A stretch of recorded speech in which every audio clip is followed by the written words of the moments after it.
혹시 여러분의 소중한 사람이 암 치료를 받는다고 상상해 보세요. 아마 가장 먼저 드는 질문은 이거 아닐까요? 이 치료 정말 안전한 걸까? 정확하게 하고 있는 걸까?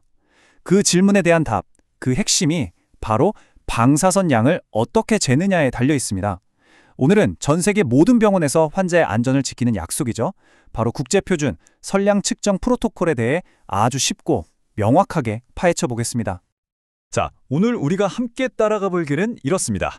먼저 정밀성이 왜 그렇게 중요한지 알아볼 거고요. 그리고 표준이 어떻게 확 바뀌었는지, 또 어떤 도구들을 사용하는지 살펴볼 겁니다. 품질을 위한 교정 과정도 빼놓을 수 없겠죠. 마지막으로 이 모든 게 환자에게 어떤 영향을 미치는지까지 차근차근 짚어보겠습니다. 좋습니다. 그럼 바로 첫 번째 이야기부터 시작해 볼까요? 정밀성. 왜 이게 그렇게까지 중요할까요?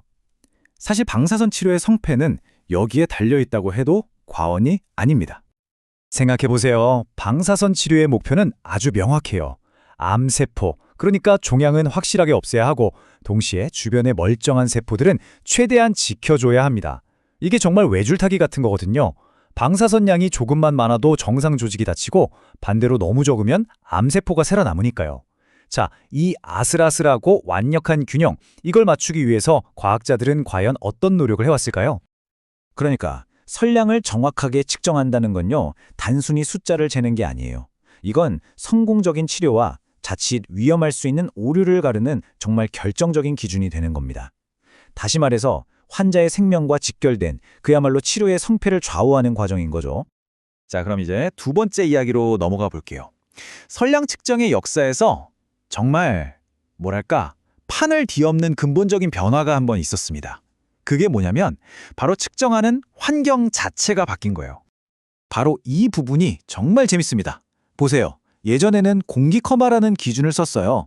말 그대로 공기 중에서 방사선 에너지를 쟀던 거죠. 근데 한번 생각해 보세요. 우리 몸이 공기로 되어 있나요? 아니죠. 우리 몸의 70%는 물이잖아요. 그래서 새로운 표준, 물 흡수 선량이 등장한 겁니다. 훨씬 더 우리 몸과 비슷한 환경, 바로 물속에서 직접 재는 방식으로 바뀐 거죠. 이게 정말 획기적인 변화였어요. 덕분에 복잡하게 계산하고 변환할 필요도 없어졌고요. 당연히 오류가 생길 가능성도 확 줄어들었죠. 훨씬 더 직관적이고 정확한 시스템이 된 겁니다. 이렇게 정밀하게 재려면 당연히 특별한 도구가 필요하겠죠? 자, 세 번째 주제입니다. 이 정밀함을 현실로 만들어주는 핵심 장비들을 한번 만나보시죠. 네, 이 모든 정밀 측정의 중심에는 아주 특별한 장비가 있습니다. 오늘의 주인공이라고 할 수 있겠네요. 바로 전리함이라는 아주 민감한 장치입니다. 전리함도 종류가 여러 가지인데요. 그중에서도 전문가들이 최고로 꼽는 게 바로 이 밀폐형 파머형 전리함입니다. 왜냐고요? 안정성과 정확성, 이 두 가지를 따라올 자가 없기 때문이에요. 정말 눈곱만큼의 오차도 용납할 수 없는 분야잖아요. 그러니까 이런 신뢰도가 곧 모든 것의 기준이 되는 거죠. 0.3%. 와, 정말 대단하지 않나요? 이게 바로 이 밀폐형 전리함이 보여주는 일반적인 측정 오차 범위입니다.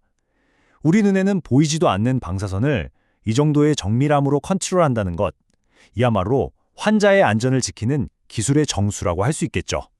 자, 네 번째 주제로 넘어가겠습니다. 자, 아무리 비싸고 정밀의 시계가 있어도 시간이 정확하지 않으면 무슨 소용이겠어요? 전 세계 표준시와 맞춰야 하잖아요. 측정 장비도 똑같습니다. 그래서 교정이라는 과정이 반드시 필요한 거죠. 전 세계적인 일관성은 그럼 어떻게 유지될까요? 바로 이런 책의 덕분입니다. 맨 꼭대기에 있는 국제표준연구소, 즉 PSDL에서 기준을 딱 정하면 그 값이 각 나라의 2차 표준연구소인 SSDL로 전달됩니다. 그리고 거기서 다시 우리가 치료받는 병원의 기준 장비로까지 이어지는 거죠. 마치 개주처럼요. 이 촘촘한 추적성 체계 덕분에 지구 반대편에 있는 병원에서도 같은 기준으로 측정할 수 있는 겁니다. 이 과정에서 정말 중요한 역할을 하는 게 있는데요. 바로 빈질 보정계수, KQ라는 겁니다. 이건 일종의 번역기라고 생각하면 딱 맞아요.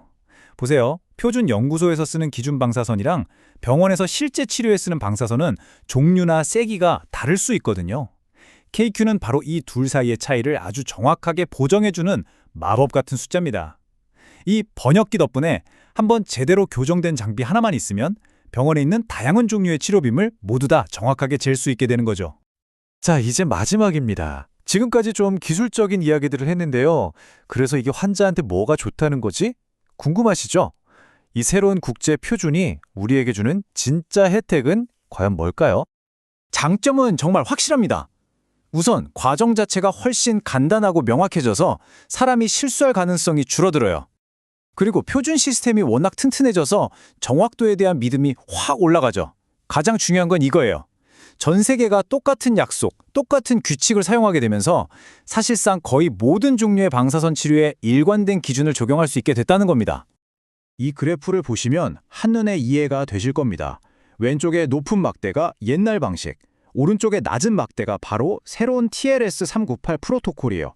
측정의 불확실성도가 이렇게나 낮아졌다는 걸 보여주는 거죠. 막대가 짧아졌다는 건 그만큼 더 정확하고 더 믿을 수 있게 되었다는 뜻입니다. 아주 간단하죠? 바로 이게 이 프로토콜이 가진 진짜 힘입니다. 이제는 내가 오스트리아 비엔나에서 치료를 받든 대한민국 서울에서 치료를 받든 전 세계 어디에 있는 병원을 가더라도 똑같은 수준의 정밀함과 안전을 보장받을 수 있다는 뜻이니까요. 정말 든든하지 않나요? 이렇게 전 세계적인 표준이 든든하게 자리를 잡았습니다. 그럼 이제 우리는 자연스럽게 다음 질문을 던지게 되죠. 정밀 방사선 치료, 이 분야의 다음 목표, 다음 개척지는 과연 어디가 될까요? 오늘 우리가 이룬 이 놀라운 정밀함은 분명 내일의 더 위대한 치료를 위한 첫걸음이 될 겁니다.